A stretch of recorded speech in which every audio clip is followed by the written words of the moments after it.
16 জুলাই সাল 1945। ভোরের আলো তখনও পুরোপুরি ফোটেনি। আমেরিকার নিউ মেক্সিকো মরুভূমিতে কয়েকজন বিজ্ঞানী নিঃশব্দে অপেক্ষা করছিলেন এক ঐতিহাসিক মুহূর্তের জন্য। সকাল 5:30 হঠাৎ করে মরুভূমি কেঁপে ওঠে, আকাশ হয়ে যায় টকটকে লাল, আর দেখা যায় বিশাল এক ধরকুণ্ডলী যার কেন্দ্র জুড়ে জ্বলছিল আগুনের গোলা। ঊর্ধ্ব আকাশে উঠে তৈরি করলো বিশাল এক মাশরুম আকৃতির মেঘ। মনে হচ্ছিল যেন সূর্য নিজেই পৃথিবীতে নেমে এসেছে। এই দৃশ্য দেখে বিজ্ঞানী ওপেনহাইমার শুধু একটি কথাই বলেছিলেন, এবার আমি মৃত্যুর রূপ ধারণ করেছি। এটিই পৃথিবীর ধ্বংসকারী। তবে এটি ছিল একটি পরীক্ষার ফলাফল মাত্র। ঠিক 20 দিন পর এই মারণাস্ত্র ব্যবহার হতে চলেছিল। বর্তমান সময়ে আমরা সবাই জানি পারমাণবিক বোমা কতটা ভয়ঙ্কর, কিন্তু অনেকেই জানি না এই বোমার ভিতরে ঠিক কি ঘটে, কিভাবে তৈরি হয় এর ধ্বংসের শক্তি। চলুন জেনে নেওয়া যাক কিভাবে কাজ করে এই ডেট মেশিন। আর ভিডিওটি ভালো লাগলে একটি লাইক করার রিকোয়েস্ট রইল। এই বোমার আবিষ্কারের চেষ্টা শুরু হয়েছিল দ্বিতীয় বিশ্বযুদ্ধের অনেক আগে থেকেই, আর এর পিছনে ছিল হিটলারের জার্মানি।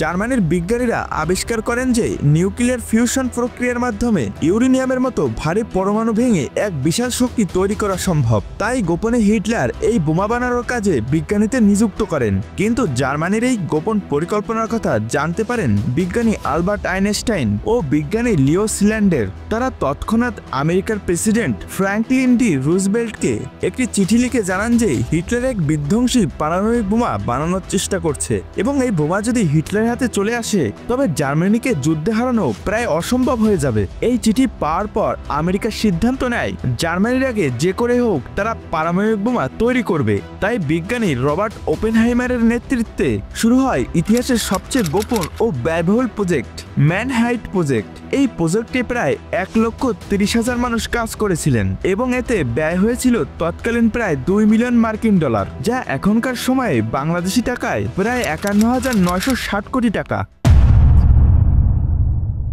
এবার চলুন জানা যাক পারমাণবিক বোমা কিভাবে কাজ করে।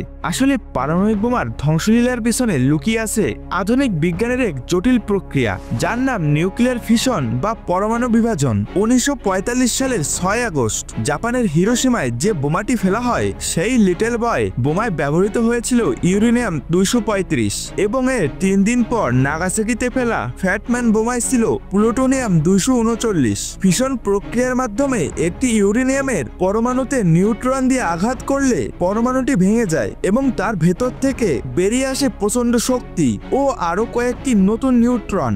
এই নতুন নিউট্রনগুলো আবার অন্য পরমাণুগুলোকে আঘাত করে এবং সেগুলোও ভেঙে যায়। এভাবে প্রতিটি ভাঙনের সঙ্গে সঙ্গে শক্তির পরিমাণ বাড়তে থাকে। এই প্রক্রিয়াকে বলা হয় চেইন রিঅ্যাকশন, যা ততক্ষণ চলবে যতক্ষণ না সব ইউরেনিয়াম শেষ না হয়ে যাচ্ছে। একটি মাত্র ইউরেনিয়ামের পরমাণু ভাঙলে প্রচুর তাপ ও 3টি নিউট্রন তৈরি হয়। এই 3টি নিউট্রন আবার 3টি নতুন পরমাণুকে ভাঙে, এবং সেখান থেকে তৈরি হয় আরো 9টি নিউট্রন। ভাবুন, এই প্রক্রিয়া যখন একসঙ্গে লক্ষ লক্ষ পরমাণুতে শুরু হয় তখন পৃথিবী পর্যন্ত কেঁপে ওঠে। মনে হয় যেন সূর্যের মতন শক্তিকে একটি ছোট বক্সে বন্দি করে রাখা হয়েছিল এবং হঠাৎ করে তাকে মুক্ত করে দেওয়া হয়েছে। তবে এই ফিশন বোমার পর বিজ্ঞানীরা আরো শক্তিশালী অস্ত্র তৈরি করেছেন, যার নাম হাইড্রোজেন বোমা বা ফিউশন বোমা।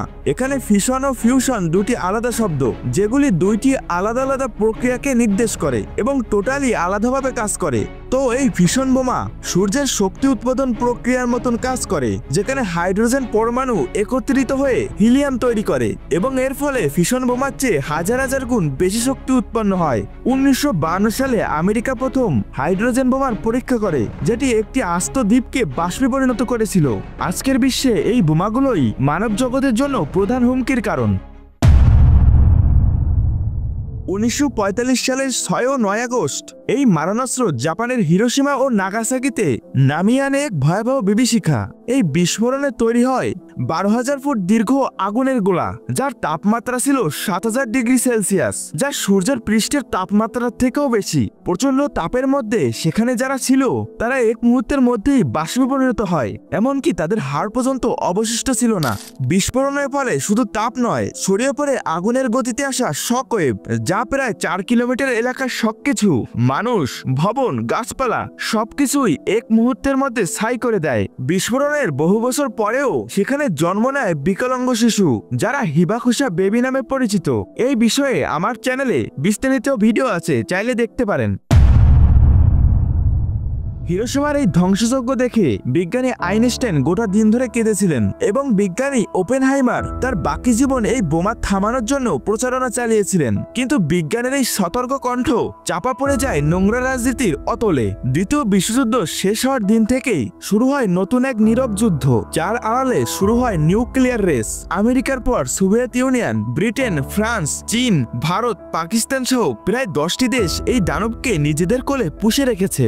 স্টকহোম ইন্টারন্যাশনাল পিস রিসার্চ ইনস্টিটিউটের তথ্য অনুযায়ী আজ অব্দি পৃথিবীতে প্রায় 12,500-এরও বেশি পারমাণবিক অস্ত্র রয়েছে, যা প্রত্যেকটি লিটল বয় ফ্যাক্টম্যানের থেকেও হাজার হাজার গুণ বেশি বিধ্বংসী। হিরোশিমা ও নাগাসাকির কালো দিনের পর কেটে গেছে প্রায় 80টা বছর, আর কখনোই এই দানবকে ব্যবহার করা হয়নি, শুধু ভয় দেখিয়েছে কোনো কোনো দেশ। কিন্তু এখন প্রশ্ন হলো, আমরা কি সত্যিই নিজেদের নিয়ন্ত্রণ করতে পারবো? পারলেও সেটা কতদিন? আর কি এই মরণাস্ত্র চালানোর সাহস কেউ করবে কোনোদিন? এখন আপনার মতামত জানতে চাই। এই পৃথিবীতে কি পারমাণবিক অস্ত্র থাকা উচিত নাকি উচিত নয়? অবশ্যই জানাবেন।